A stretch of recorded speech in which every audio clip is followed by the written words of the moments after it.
today, I'll give you an example with Babouche Baby. I didn't spend $1 building that business on advertising, not $1. I used the community, I used the internet, I used the potential that I had from a blog to really spread the word. And today, we're really, I think, taking advantage of this social network that we have, whether it's Facebook, YouTube, Twitter. We're using it in a full circle capacity where one is feeding the other. And I think the possibilities that we have today to spread the word and to put information out there with Twitter alone, it's the fastest way of getting and sharing information.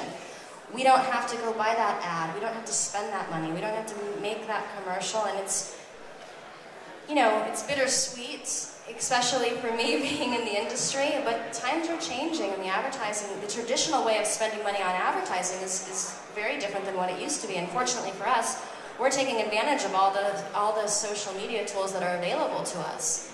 We wish there was some better technology out there so we could manage our whole social system a little bit more efficiently, because there's a lot going on. We had this conversation the other day. We're not managing one account and one business and one site. We're managing 5 that are all working hand in hand, and one is truly feeding the other. So it's a lot to take on, but it makes an incredible impact. Right. Let's talk about Twitter for a minute, because Brooke, you are pretty big on Twitter. You've got over 1 million followers, which is probably an enviable position for many people in this room.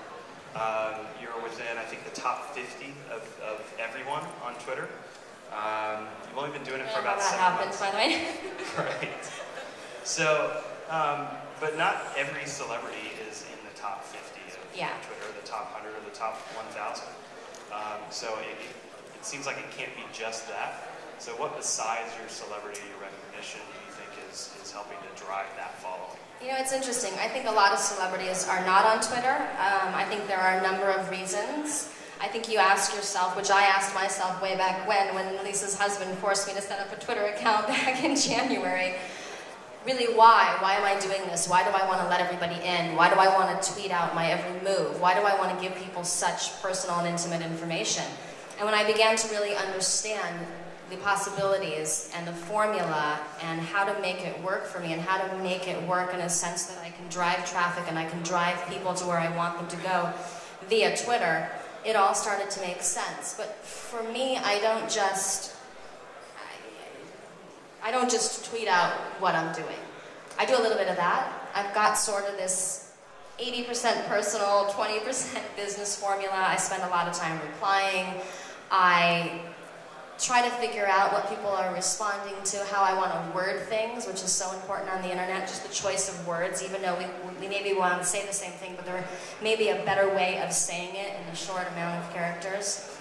And I think it's about understanding how to utilize that system, linking it up on Twiistup with Facebook, so they work hand in hand, using it when I post a new blog, asking people for their opinion, valuing their opinion, and really making it sort of an experience and a full circle communication, which for me, I think being in the business, it used to be kind of one-way media. It used to be that somebody would interview me, I'd do a story, I'd do an article, I'd put a quote out there, and that's where it stopped. And maybe the journalists quoted me right, maybe they didn't. Maybe the article was partially true, maybe there were some mistakes. Maybe I had a message or a story to tell and it wasn't received quite right, but it ended right there. Now today, I think through blogging, through Twitter, through replying, through being able to communicate with social media in a full circle way, I can actually have an interaction with strangers, which is a little odd, but with people, I can have an exchange.